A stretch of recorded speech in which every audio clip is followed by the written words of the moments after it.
Hello everyone, and welcome to a review of City of Gangsters after 2 hours of gameplay.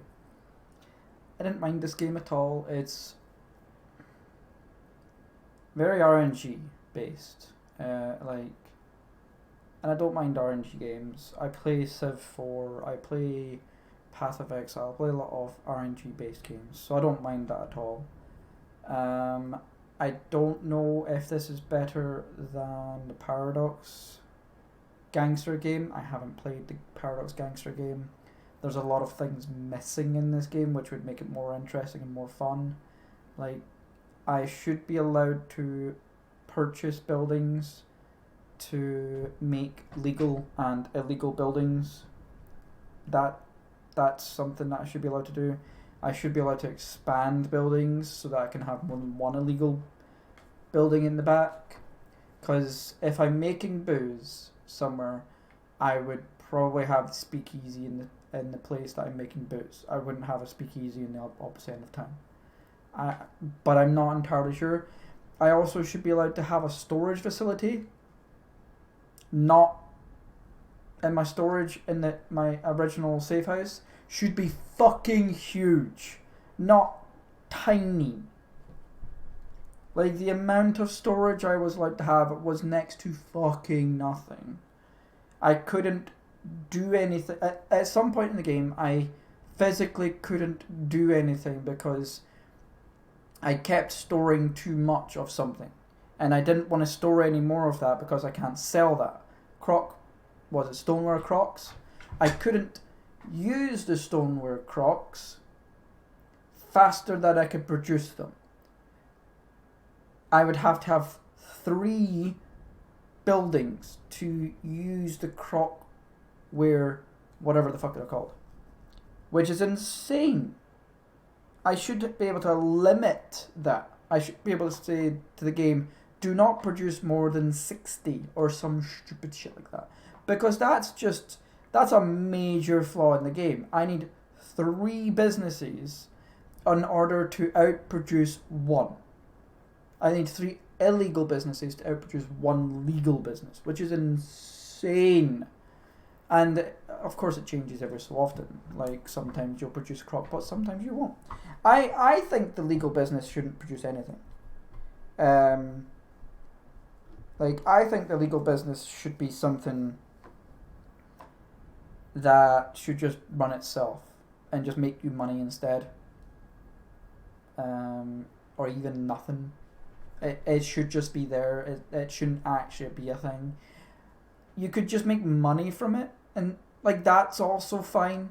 It just tied you over with money. I'm pretty sure there's other games that did that. I don't remember what it's called, Gangsters or something, back in the day, way back in the day, 90s I think it is. Your legal businesses should produce you money and not things. And if you want things, you go buy the things to produce the things. I think it's not overcomplicated, but the fact that the legal businesses produce products and fill your warehouse with products, or not even your warehouse, your safe house with products, is kind of shit. That is a really bad mechanic. And it ends up being that your safe house gets overfilled by your legal business. The legal business shouldn't actually be a part of the game. It should just give you money. It should just take away money. And that is all it should do. It shouldn't do anything else. And everything else should be you buying and selling. That's the whole game, should be buying and selling. That game that I just played, I didn't have to buy anything. Well, I didn't have to buy any stoneware Crocs because I just made too much of the fucking thing.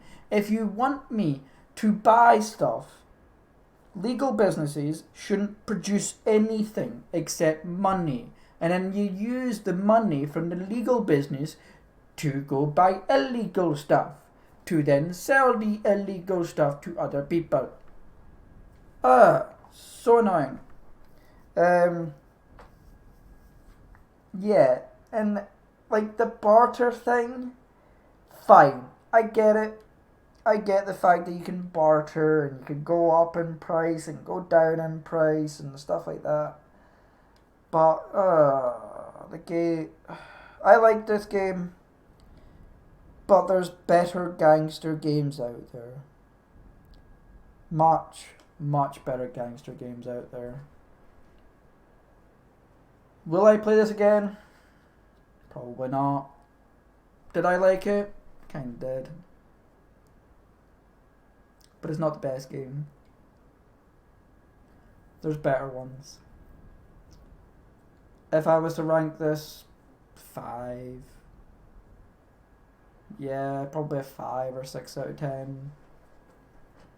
I might come back to it at a later date, but I say that about lots of games and I never do. Yeah, 5.5. Let's say 5.5 out of 10, just to be like between 5 and 6. Yeah, the game I didn't mind. During the 2 hours of playtime, I didn't think to myself, when is it finished, when is it finished. I thought that about other games, like Little Imps was fucking terrible. So that at least was something, but I did get to the point where I was like, especially at the end when I couldn't store anything because the legal business was storing too much, so I couldn't produce anything with my legal business because of the legal business. Yeah, like, again, it's not a bad game, but there's better ones. Especially the ones produced like 30 years ago. So I'll see you all another time. Again, thank you to City Games for gifting this to me. I highly appreciate it. I'm sorry I had to shit on the game so much though, because yeah. As I said, it's not a bad game. I don't know the price of it. I would have to check the price to see if it's even worth buying. It's 30 quid, roughly. I wouldn't buy it for 30 quid. I definitely wouldn't buy it for 30 quid. There's better games that you can buy for much cheaper. Yeah. Yeah. I think, like, later on in the game it might get pretty fun with the territory shit. But even then, I tried the battle system. The battle system was shit. It was really shit. It was very plain and just shit. Like, it was really bad. The battle system was really fucking bad. And you need a car to move from place to place. You shouldn't need a car. You can fucking walk. Like, if you're just going to meet someone or find out about a business, just walk. It might take twice as long, but I should be able to walk. Anyway, yeah. Didn't find it bad, but I didn't find it great. There are better games out there, and I'll see you all next time. Have fun, people, and bye-bye.